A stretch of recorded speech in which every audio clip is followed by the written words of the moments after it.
next guest is a very talented artist who we're very excited to have on the program. She just dropped a brand new album called Flora Fauna. It is Billie Marten. Billie, thank you so much for being here. Hello. Thanks for having me. Yes, I really appreciate it. I love this aesthetic. Bookcases are like the go-to standby for people on the Zoom calls. This is true, and they've color coordinated, and they've got their most Tolstoy sort of branding on point. Yes. These are all the records. Oh, those are records. Yeah, yeah. We didn't actually buy that bookcase, but when we moved in, it just so happened that my vinyl fits exactly on the top shelf, and my partner's exactly fits on the bottom. So happy day. Nice, nice. And are there actual books that you read on there, or are those just for this call right now? Oh, I definitely read them. Yeah, books everywhere. They're very important. Yes, very much so. Speaking of books, you are an amazing songwriter, and I was very curious to know who are some of your favorite writers. What are you reading right now? Well, that's very kind of you. Thank you. I'm actually reading. It was my birthday a couple of weekends ago, and someone got me some Chekhov, but not the scary stuff. He's actually an amazing short story writer. And when I say short, I literally mean 3 pages. And he's just perfected the art of being succinct. And, usually I'm not a short story person because I find that it's really difficult to get into a storyline and feel close to the characters when I know that they're going to go away quickly. But this collection is just really lovely and explores all these different themes. So that's a good recommendation from me. Thank you. guess. I hadn't heard of that one, so I will certainly make note of that. Are Okay. there certain books that you gravitate towards? Do you seek out a certain theme or subject matter? Well, as you can probably tell from the album, I'm just a big fan of anything pastoral or bucolic or, the Hardys or the Brontes and all of those people, that gang. Anything that uses nature to evoke emotion, I think I'm always drawn to because I just find the language very pretty, but also very real. So yeah, anything that kind of gravitates towards the natural world, I guess. This album is certainly a shift from your previous two in the sense that there's this sense of liberation, I feel, and you still maintain the aesthetics of what you just referenced in terms of nature, pastels, and this calmness at the same time. And I'm very curious about the situation to which led to this newfound freedom, so to speak, because it's in a way kind of the similar story that we've heard in the past where you get discovered, you sign to a record label, and they have one idea, the artist has a different idea, and then suddenly things start to drift apart, and then there's a separation.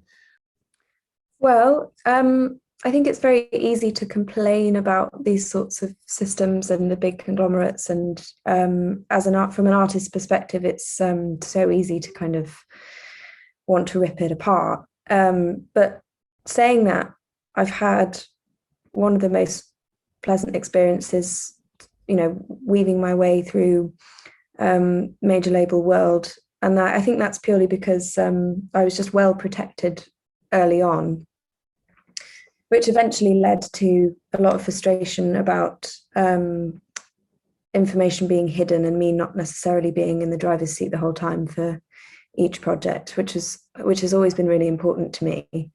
Because there's a lot of chat about you having the creative vision and you leading the charge, and in actuality it really doesn't turn out that way for most people.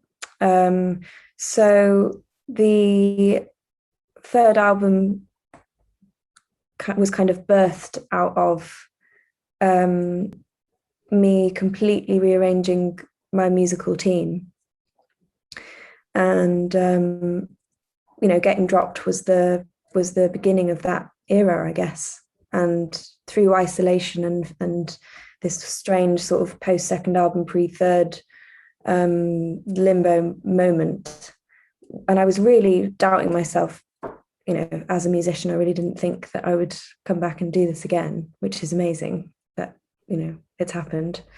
But it does take some perspective and just a break from things for a moment to then kind of dive back in and regain that confidence that maybe you'd lost, and realize that you have a voice and you can be strong with it. But again, a lot of that comes with age and experience, and it just has to happen through time. There's no other way.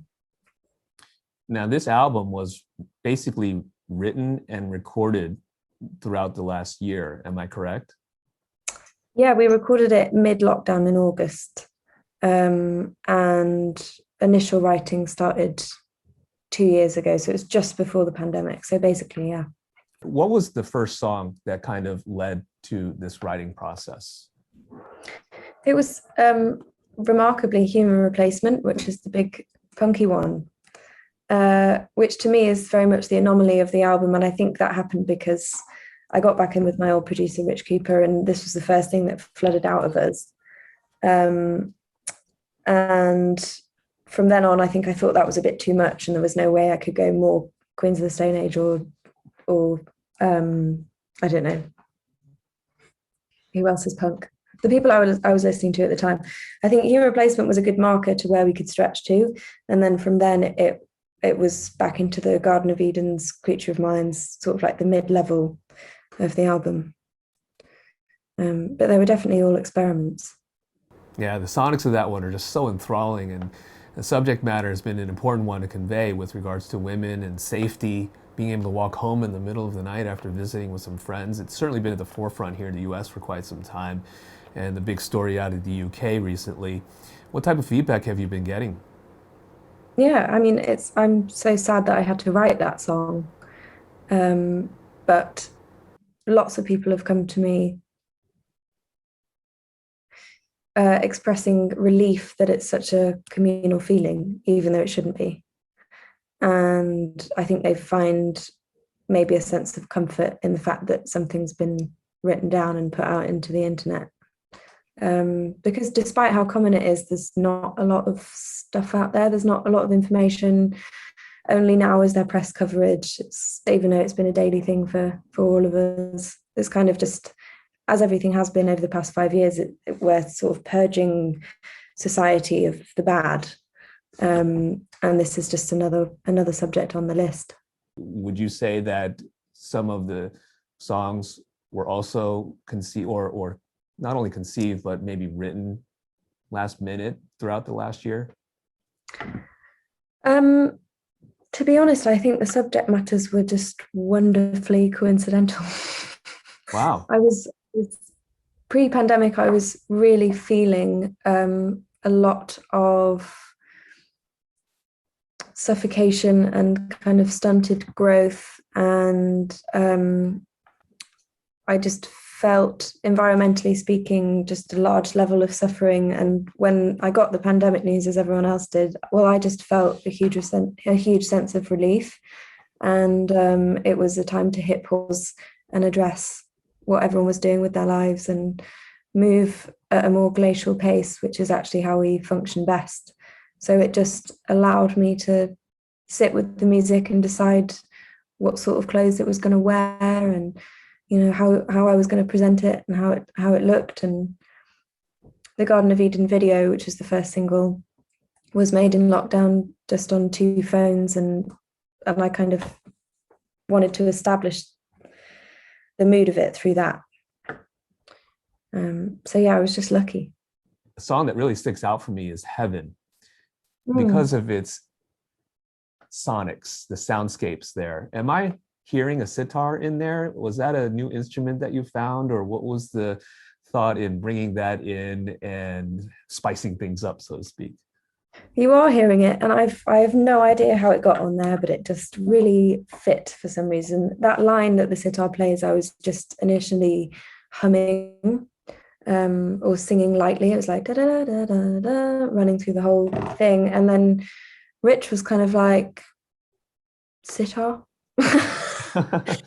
And yeah, I mean, the whole thing, is religion based, and there's lots of multicultural sounds on there. There's clips from Italy, There's bongos, sitar. It's a very like, and it's just the whole song is about addressing belief, I guess, a belief in yourself, but also belief in huge structures and systems. So I guess it felt like it was needed.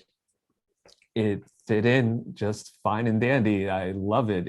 I can't get enough of it. Do you think that you're going to introduce other kinds of instruments moving forward based on I'd love to. Maybe this is my Harrison moment. Well, Billie, thank you so much for your time. I really appreciate it. Big fan of your music. You did a fantastic job with this album, and I can't wait to see you back here in the US. Perfect. Thank you so much for your support. It means the world.